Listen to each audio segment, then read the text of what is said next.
안녕하십니까. 오감도TV 허주영입니다. 오늘은 최근에 가장 뜨거운 이슈가 되고 있는 문재인 케어에 대해서 의사, 약사 선생님을 모시고 이야기 나눠보겠습니다. 먼저 제 오른쪽으로 국제암대학원 대학교와 암센터에서 교수로 계신 명승권 교수님 모셨습니다. 네, 안녕하십니까. 국립암센터 국제암대학원 대학교 암인생명과학과 그리고 이제 병원에서는 가정의학과에 근무하고 있는 가정의학과 전문의 명승권이라고 합니다. 반갑습니다. 네, 반갑습니다. 그리고 제 왼쪽으로는 부천시 약사의 이광민 회장님 모셨습니다. 네, 안녕하세요. 네, 방금 소개받은 이광민입니다. 네, 저 부천에서 약국을 23년 동안 운영하고 있고요. 현재는 부천시 약사 회장으로 소임을 하고 있습니다. 네, 오늘 출연하게 시켜주셔서 대단히 감사드립니다. 네, 훌륭한 분들 모시고 좋은 주제로 이 얘기를 나누게 됐는데요. 뭐 짤막하게 오늘의 방송의 제목을 한번 제가 지어봤는데, 문재인 케어 신의 한 수인가 아니면 대책 없는 포퓰리즘인가, 이런 주제를 가지고 이야기를 나누려고 합니다. 지난달 8월 9일에 그 문재인 대통령이 직접 방송으로 이 문재인 케어를 발표를 하셨어요.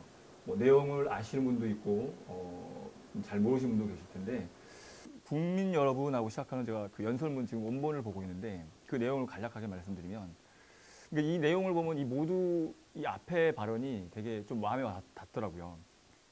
저도 이 자료 통계를 보고 좀 놀랐었는데, 그 연간 500만 원 이상 그 의료비를 지출하는 국민이 46만 명에 달한다고 합니다. 그리고 간병이 필요한 환자가 200만 명. 근데 아쉽게도 그 간병이 필요한 분 중에 75%가 건강보험 혜택을 받지 못하고 있고요. OECD 기준으로 했을 때 OECD 평균이 건강보험이 보장해주는 비율이 80%면 저희 나라는 60%라고 합니다. 그래서 그 문재인 케어의 가장 큰 핵심 이슈가 되고 논란거리 중에 하나는 비급여 품목, 전문적인 내용은 따로 또 말씀드리는데 3,800여 가지가 있는데 그거를 급여화하겠다. 그러니까 나라에서 지원을 안 해주는 그 우리가 병원에서 받는 어떤 진료라든가 그런 게 3,800가지가 있는데 그거를 다 건강보험 내에서 일부 또는 뭐 전액 보장을 해주겠다, 이런 내용이고요. 또 개인적으로 와닿는 건 이제 저희들이 이제 평상시에 어떤 감기라든가 이런 거 말고 큰 병에 걸렸을 때 기하급수로 이제 그 병원비가 늘어나죠. 그거를 그 어려운 그 취약한 그런 계층에는 상한선을 주겠다. 뭐 이게 가장 핵심 중에 핵심인 것 같습니다. 그래서 오늘 진행은 일단 두 분께 모두 발언 드리고 질문을 순차적으로 드리고, 캐나다의 제 나름 오감도TV의 특파원이라고 서성희 원장님 중간중간 연결해 보도록 하겠습니다. 그리고 마지막 그 발언 기회 드릴 거고요.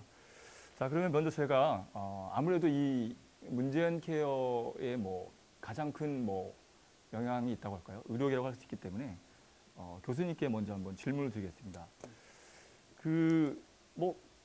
이게 발표를 하자마자 얼마 안 돼서 이제 바깥으로 뛰쳐나가셨습니다. 이제 집단 행동 비슷하게도 하셨고, 근데 영세병원이나 이제 개원가라고 그러죠. 이제 작은 의원들은 망한다. 그 이유는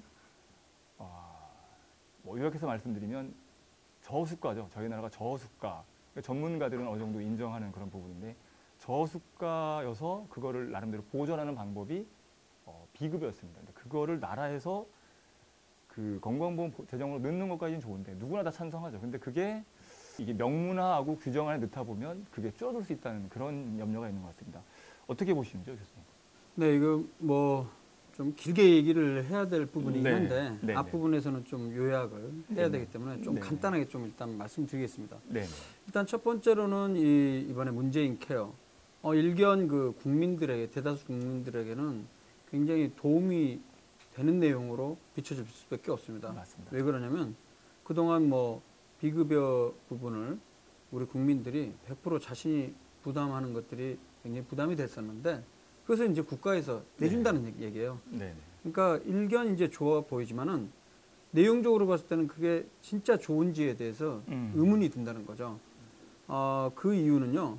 일단 첫 번째로 먼저 의사들의 측면에서 봤을 때는 한마디로 얘기하면 개인 1차 진료 의료기관이 유지하기가 어려워진다는 겁니다. 그 이유는 이제 방금 그 사회자께서도 말씀하셨지만은 현재까지 우리가 그 1977년 이후에 건강보험이 처음 도입되면서 지금은 한 거의 40년 네. 정도가 지났는데 그동안 그 우리나라 의료보험의 수가의 특징이 뭐냐면 낮은 의료 수가 그렇죠. 네. 그리고 낮은 건강보험료 네, 네. 그렇기 때문에 낮게 보장해 주는 것, 낮은 급여 그리고 네, 세 네. 가지 삼저가 특징이거든요. 네, 맞습니다. 사실 이런 특징들 때문에 가장 중요한 거는 지금 현재 그 의료수가 책에서는 사실 의료수가가 좀 어려운 개념으로 우리 일반 분들이 받아들일 수 있는데 그 별거 아니고요. 그냥 하나의 가격입니다.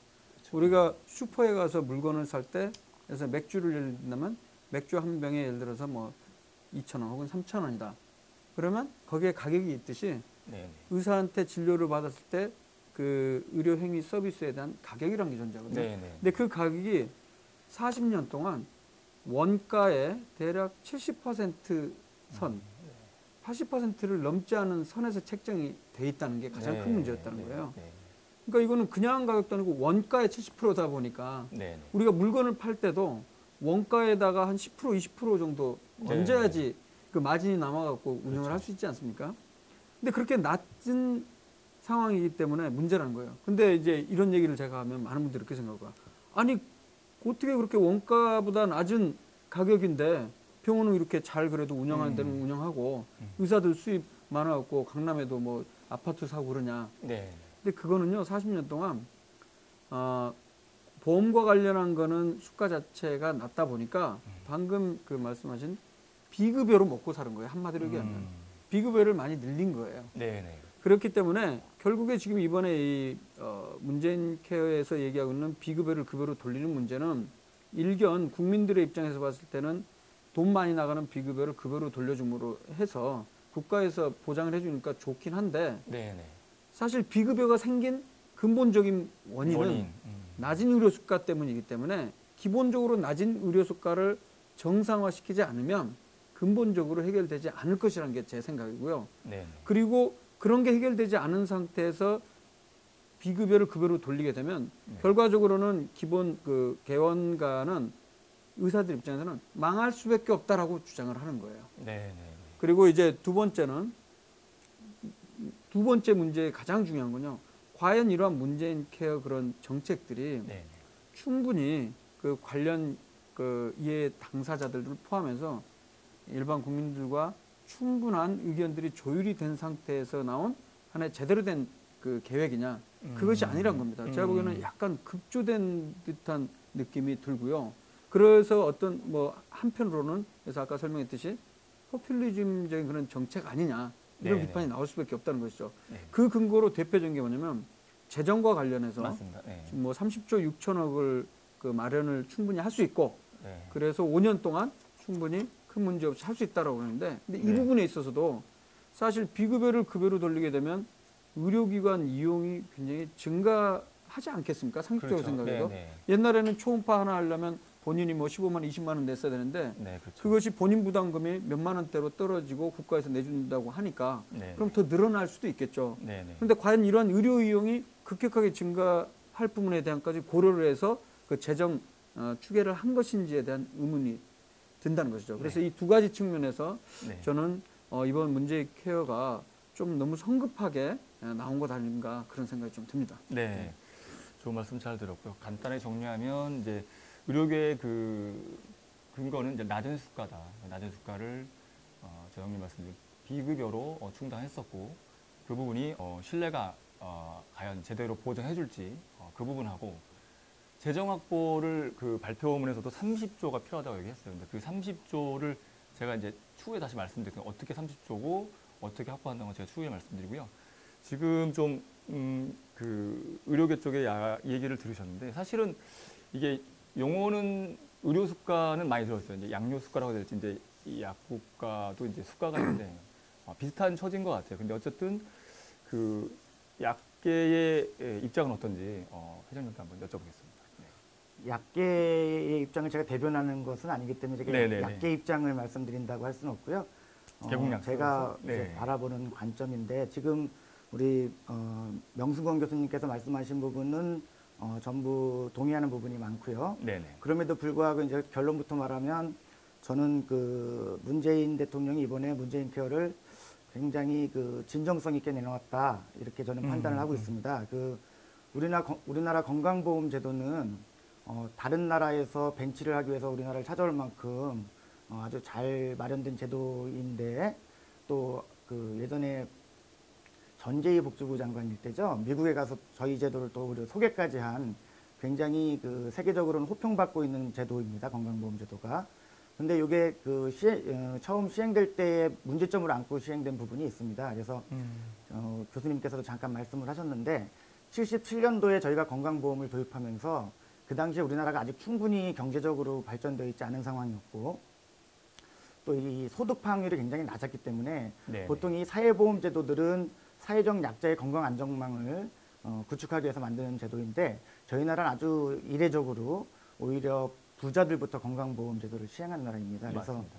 네. 89년도에 전 국민 의료보험이 될 때까지 어려운 부분이 많이 있었는데 그럼에도 불구하고 당시 박정희 대통령이 정부 주도로 이 제도를 도입할 때 지금 말씀하셨지만 의사분들의 많은 희생을 안고 시작을 한 제도가 맞습니다. 그래서 맞습니다. 당시 관행 수가의 약 55% 정도로 수가를 지정을 해줬고요. 따라서 소득 파악률이 낮다 보니까 또 보험도 저부담으로 시작을 했고요. 돈이 적다 보니까 당연히 급여도 저급여로 지금 고착화되어 있는 상황이죠. 그래서 그 당시에 이 부분을 의사들의 희생을 바탕으로 이 제도를 시행할 수 있었는데 의사들에게 협조를 요청하면서 내놨던 몇 가지 안이 건강보험 제도를 도입하면 가격의 장벽이 낮아지기 때문에 병원을 이용하는 환자 수가 늘어날 것이다. 거기에서 좀 수가를 보존해라 라는 뜻이 있었고요. 두 번째로는 비급여에서 수익을 내는 부분을 어느 정도 묵인하겠다라는 묵시적 약속이 있었고요. 그 다음에 리베이트 제도도 일정 부분 묵인하겠다라는 그 당시에 뭐 서면으로 약속해준 부분은 아니지만 암묵적인 약속이 있었던 겁니다. 그래서 네. 이런 부분들이 지금까지 계속되어 온 부분이 있는데 리베이트 부분은 저희가 법 개정을 통해서 이제 차단을 시켰지만 아직까지도 놓여 있는 그 건강보험제도 시행할 때의 문제점 이런 부분들을 이번에 문재인 대통령께서 근본적으로 좀 개선하자라는 취지로 저는 바라보고 있고요. 그래서 당연히 보장성 강화에 초점이 맞춰져 있지만 시작했을 때의 문제점인 저수가도 어느 정도는 해결을 해서 건강보험제도를 온전하게 시행을 하는데 개선하자라는 뜻이 담겨 있다고 생각을 하고요. 문제는 다만 과연 그러면 적정 수가가 얼마냐에 대한 의료계와 정부, 그다음에 시민단체의 이해관계가 좀 협의점이 있어야 될 것 같고요. 그다음에 이것에 필요한 재원을 어떻게 마련할 것이냐 이 부분들이 아마 각 단체들 간의 의견이 좀 있는 것으로 보입니다. 네. 좋은 말씀 잘 들었고요. 아까 제가 이제 재정 30조를 그러니까 나라에서도 그러니까 구체적이지 않습니다. 그래서 더더욱 의료계에서 반발하고 있는 것 같은데요.